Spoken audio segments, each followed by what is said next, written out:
அப்பா. நான் ஓடணும் உமக்காக, உம்முடைய ஊழியத்திற்காக.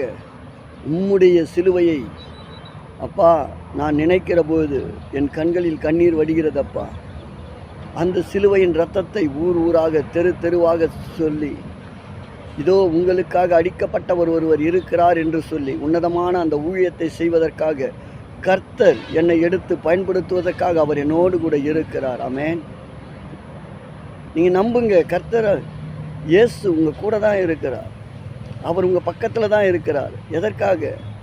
அவர் உங்களை எடுத்து பயன்படுத்துவதன் உன்னதமான ஒரு நோக்கம் இருக்கிறது. உங்களுக்குள்ள தேவனுடைய வரங்கள் வெளிப்பட போகிறது. தேவ பிள்ளைகளே, நிச்சயமாக அப்பாவுக்கு ஒரு அர்ப்பணிப்போடு ஒப்பு கொடுங்க. ஆண்டவரே, என் சூழ்நிலைகள் எப்படி இருந்தாலும் அதை பற்றி நான் கவலைப்பட போகிறதில்லை. கல்வாரி சிலுவையில் அடிக்கப்படுகிற போது எல்லாரும் உம்மை விட்டு தூரம் நின்று வேடிக்கை பார்த்தாங்க. அதுபோல் என் உறவுகள் கூட என்னை விட்டு தூரத்தில் நின்று வேடிக்கை பார்க்கட்டும், அதை பற்றி எனக்கு கவலை கிடையாதுப்பா.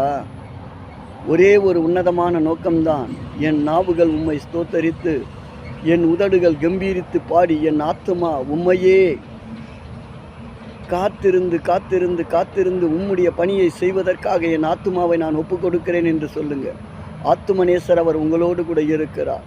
ஆமென்.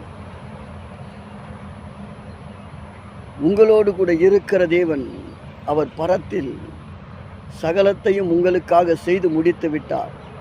பரலோகத்திலிருந்து உங்களுக்கு நன்மை கிடைக்கும்.